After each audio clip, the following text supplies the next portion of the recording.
on a modality of conducting registration for Kenyans abroad and then voting process for Kenyans abroad. Sure. As I indicated earlier, we KCA members, we have that system already. We've been voting forever electronically. So we can share some of these methods or process with IIEC. We can introduce to them electronic voting, how we vote electronically, which is very transparent, democratic, and very accountable process. Okay. So these are resources we can share with the IIEC because we've done them. We've proven they are the most effective way to conduct an election or registration. And as I said, we are willing to sit down with IIEC unless they have another way to go about it. If not, we are available to assist them through that process. Now, don't you think like the roles of the MPs in the diaspora will conflict with that of foreign missions? Because we have high commissioners for Kenyans in different countries. So why should we have another representative?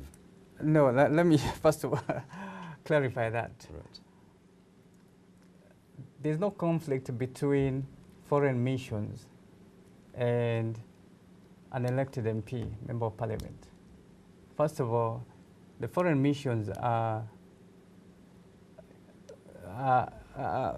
ambassadors under the jurisdiction of the executive. A Member of Parliament is under the jurisdiction of the legislative arm of the government. Those are two different arms of the government. So there are specific roles and responsibilities for an ambassador or a diplomat of Kenya. Of course, they do represent us in some way. They are supposed to account for all Kenyan citizens in their missions, in their jurisdiction. But an ambassador cannot go to parliament to change legislation or to even propose legislation because that's another arm of the government. That is legislative. He belongs to the executive. So we have to make sure that we understand those two entities so that we don't confuse an ambassador with a member of parliament. What we are proposing is a member of parliament. The work he'll be doing or she'll be doing will be different than what the ambassador is doing. It will not be duplicated. For example, I am a frequent visitor here in the country, and I usually come to represent our organization, KCA, and also Kenyans abroad. Like, I came here in 2004 to propose dual-citizenship and voting rights for all Kenyans in the diaspora, not only our organization. Sure. And I've been here numerous times. Now, if we had a member of parliament, I wouldn't be traveling on my own expenses to come and represent Kenyans abroad. That should be the work of the member of parliament, to go to parliament and say, hey, by the way, those Kenyans abroad, since I'm their representative, actually they have agreed to increase their remittances. Instead of sending 5.8 billion shillings a year, they want now to send 20 billion shillings a year. Now that you're talking about the issue of money, who is going to pay this member of parliament? Is it the foreign government or our Kenyan government? Who pays other members of parliament? This member of parliament will not be different than any other member of parliament. These are constituency abroad. So you're saying the Kenyan country is the one going to pay the member of parliament? And why not? Because the other MPs are paid by the government of Kenya. That is the responsibility of the government to pay those legislators. And why not, if we are sending 10% of the GDP, first of all, let me break it down for you. The entire budget of the members of parliament is 2.2 billion shillings every year. That's a fraction of what we send to the country. So what we send to the country, compare the entire parliament and do many more things. Okay, let's not get into that now. Speaking about like the mileage allowances, because as a member of parliament representing people in the diaspora, you need to travel a lot. Now, the mileage allowances might be of a higher amount than any other member of parliament. So, of visitation, that is. Correct. Do you expect the said MP to have bigger share than other MPs?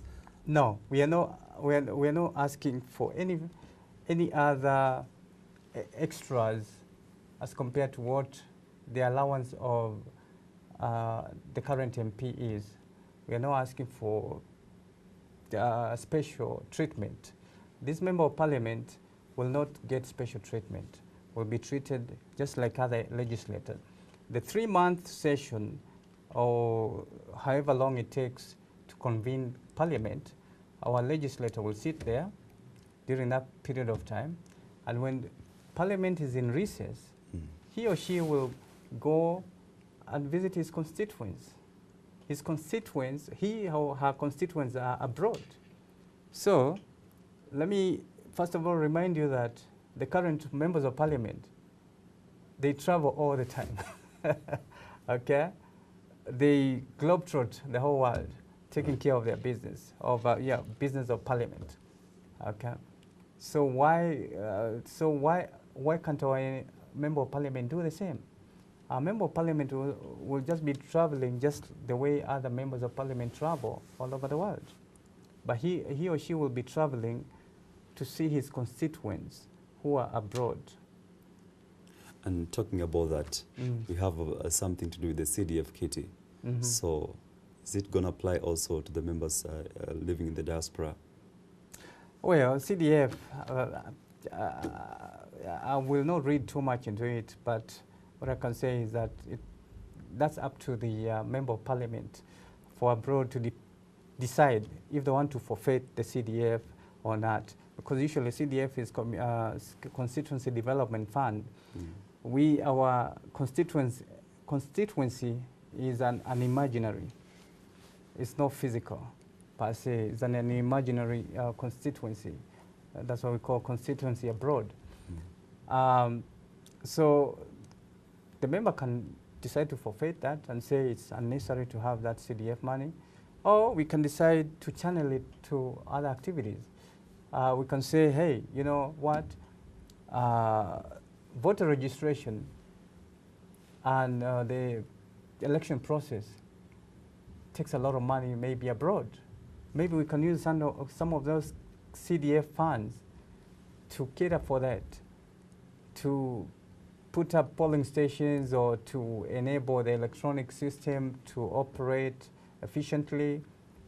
Anything can come up that we can channel those funds to do something that will enable the process to move smoothly and efficiently.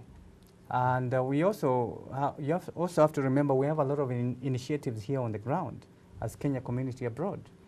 We are actually putting up a diaspora fund so that Kenyans abroad can start investing in Kenya.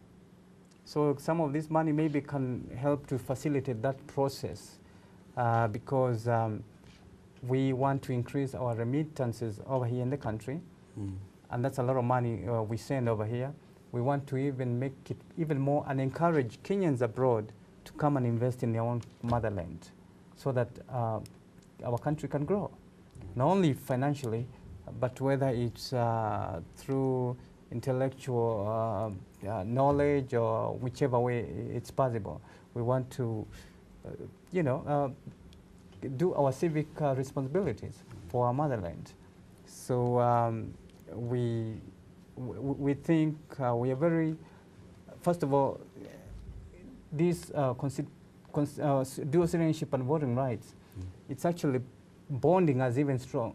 Our bond between our motherland and us abroad will even be stronger and strengthened because now Kenyans who were not able to invest in Kenya before because they had forfeited their citizenship, now they can reclaim their citizenship and say, I have the right to buy property in Kenya now. Now I'm comfortable. I have a member of parliament for diaspora who can look at my interests on the ground while I'm away. So, everything will work out just fine. Now, when you're speaking about the dual citizenship, it drives me back to the Constitution. Yeah. And also you find in the Constitution, and this is on a lighter note, we have system of the county, the government being devolved Correct. into the counties. Correct. So do you people think of forming counties in the diaspora? Well, while I'm here in the country, I'm going to meet with IIBRC, the Interim Independent Border Review Commission. I think it's run by former Honorable Lee Gale. I'm going to meet with them, just the way I'm going to meet with the IIEC, and we sit down and share ideas on how to move these processes forward. Right now, we're going to ask for the IIBRC to cut as a boundary, a constituency. So they're in charge of the carving of districts and counties and that devolved system. They're the ones who decide on how far your boundary will be. So we will consult them on that. They are the experts in that. And I'll leave it to them to decide on if they want us to be one big county or different counties depending on which continent you reside. Right. Now, sir, because of time, I would like us to discuss a lot of things about Sure. this, but because of time, we can't make it. So thank you for joining us tonight. I appreciate for hosting me here. Right. And thank you so much for having me here. Thank you. Well, that was John Maina, the president of the Kenyan community abroad, representing Kenyans living in the diaspora. And as you've heard, our brothers and sisters living in the diaspora can soon be members of a new constituency known as Kenyans living in the diaspora constituency. For now, we take a short break. We'll be back with more news.